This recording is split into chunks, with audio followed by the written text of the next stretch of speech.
সূরা আরাফ কোরআনের ৭ম সূরা। আরাফে ইন্টারেস্টিং একটা বিষয় আছে। আমরা ছোটবেলা থেকেই শুনে আসছি আখিরাতের পরিণাম হলো বাইনারি, হয় জান্নাত না হয় জাহান্নাম। অথচ এই সূরার মাধ্যমে আল্লাহ তাআলা আমাদের জানিয়েছেন, না, জান্নাত ও জাহান্নামের মাঝামাঝিও আর একটা জায়গা রয়েছে। জায়গাটির নাম আরাফ, যে জায়গার নাম অনুসারে এই সূরার নামকরণ করা হয়েছে। আরাফ হবে তাদের জন্য যারা এতটাও ভালো কাজ করেনি যে জান্নাতের টিকিট পেয়ে যাবে, আবার এতটাও খারাপ কাজ করেনি যে জাহান্নামে যেতে হবে। এ যেন এক মিডিল ক্লাসদের চরণভূমি।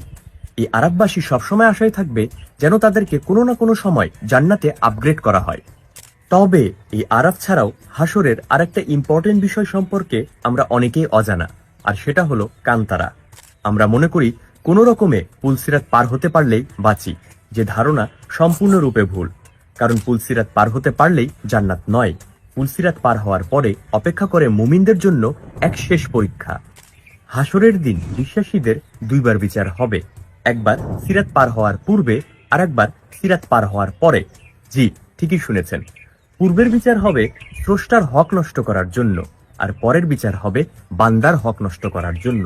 আর যে জায়গায় বিচারটি হবে সেই জায়গার নাম হলো কান্তারা। আল কান্তারা হলো পুলসিরাত পার হওয়ার পরে আরেকটি ছোট সিরাত। বিশ্বাসীগণ যখন জান্নাতে প্রবেশ করবেন তখন এই কান্তারার উপর দিয়েই প্রবেশ করবেন, এবং স্রষ্টা এই কান্তারার উপরেই মুমিনদের মধ্যেকার অমীমাংসিত সমস্যাগুলোর সমাধান করবেন। কল্পনা করুন, একজন ব্যক্তি আল কান্তারাতে জান্নাতের দরজার একদম দ্বার প্রান্তে দাঁড়িয়ে আছে, অথচ সে জান্নাতে প্রবেশ করতে পারছে না। কারণ তার সব সৎকর্ম যেগুলো নিয়ে সে বড়াই করত সেগুলো সব শেষ, উল্টো তাকে জাহান্নামে টেনে নেওয়া হচ্ছে। সে হতভাগাকে তখন আপনি কি বলবেন? আমাদের রাসূল সাল্লাল্লাহু আলাইহি সাল্লাম অবশ্য সে হতভাগাকে সংজ্ঞায়িত করেছেন মুফলিস হিসেবে। মুফলিস অর্থ দেউলিয়া, অর্থাৎ ব্যাংকরাপ্ট। রাসূল সাল্লাল্লাহু আলাইহি সাল্লাম বলেছেন, তোমরা কি জানো কে আসল দেউলিয়া? সাহাবারা উত্তর দেন, যার কাছে অর্থ বা সম্পদ কিছুই নেই ইয়া রাসূলুল্লাহ। রাসূল পাক বলেন, না, আমার উম্মতদের মধ্যে প্রকৃত দেউলিয়া সেই ব্যক্তি যে ব্যক্তি কিয়ামতের দিন অনেক নামাজ, রোজা, সাদকা এসব কিছু নিয়ে উপস্থিত হবে এবং দেখতে পাবে যে ওই দিন সে দেউলিয়া হয়ে গিয়েছে। কারণ জীবদ্দশায় সে অন্যদের গালি দিত, অপবাদ দিত, অন্যায়ভাবে অন্যদের সম্পদ আত্মসাৎ করত, অন্যদের প্রহার করত এবং অন্যদের রক্তপাত ঘটিয়ে বেড়াত।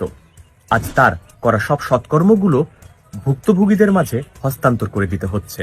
শুধুমাত্র তাই নয়, তার করা সৎকর্মগুলো যদি ক্ষতিপূরণগুলোকে ঢাকতে না পারে, তাহলে তাদের পাপগুলো তার উপরে চাপিয়ে দেওয়া হবে এবং তাকে জাহান্নামে নিক্ষেপ করা হবে।